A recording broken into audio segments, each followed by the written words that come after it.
for our fellow Americans than we do people from other parts of the world? Should we? I mean, that's an interesting philosophical question. I know Chinese philosophers have thought about that question a lot. Do you have greater loyalty to your clan, to your nation? Does the nation mean anything in the 21st century going forward? I think it does. I think we have a responsibility towards those people, including, workers that have worked their whole lives and now find themselves unemployed as they're facing retirement and not having enough money for retirement. Think about the competition that we're going to generate. I mean, I understand why big business wants unlimited immigration. Big business loves unlimited immigration to drive wage levels down in this country. And so they can drive profits up and wage levels down. Yeah, corporate profits are going to go up if that's what we're all about. You're going to get the corporate profits up, but you're also going to get wage levels down.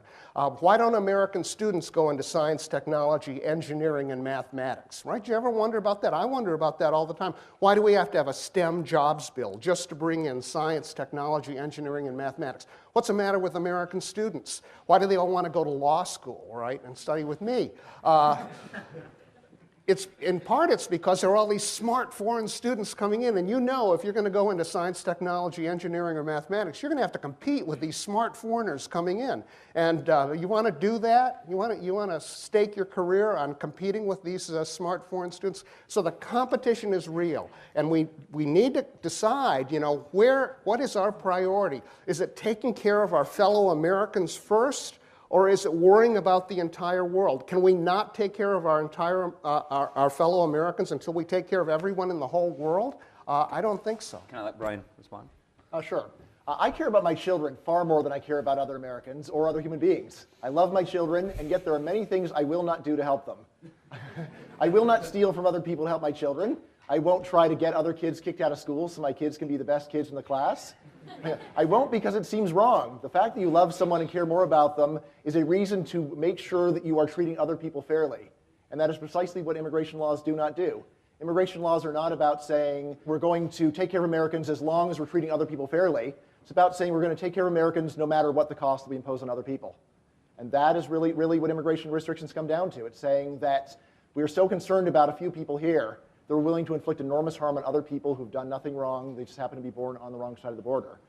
In terms of the economics of what Jan is saying, this is the kind of thing that economists try to root out of people in first semester econ. Yes, you can always look and find ways that you're losing from things. You also need to look at ways that you're gaining, and then you need to add the two up and see what the net effect is. If we were to actually run a world on the principle of try to get rid of anyone who might compete with you by being better than you in anything, what kind of a world would this be? What kind of an economy would it be? We would be living in dire poverty. We should be glad when there are more talented and skilled people in the country realizing the potential. Most of the time we gain from them because usually we're trading with them. Sometimes we lose because we're competing with them. But it's important to remember the bottom line, total amount of stuff produced in the world. Like, there is very good reason to think that immigration would double the total amount of stuff produced in the world, most of which is going to go not just to corporations, but to human beings all over the planet. Well, let me press you on this, though. So if this is the kind of immigration equivalent of a free lunch, why aren't we taking it? Simply, I think the reason why we're not taking it is because most people are economically illiterate. So they focus on whatever downsides they can find. And second of all, people suffer from what I call anti-foreign bias. Namely, anytime there's a problem, they look around for a way to blame foreigners. Whenever foreigners are about, they try to find anything negative they can to say about them. Very rarely do people take a deep breath and say, let's consider, first of all of the good and all the bad added up. And second of all, rarely do people consider, am I doing wrong to a foreigner? Should I feel bad that I have mistreated someone who wasn't born in this country?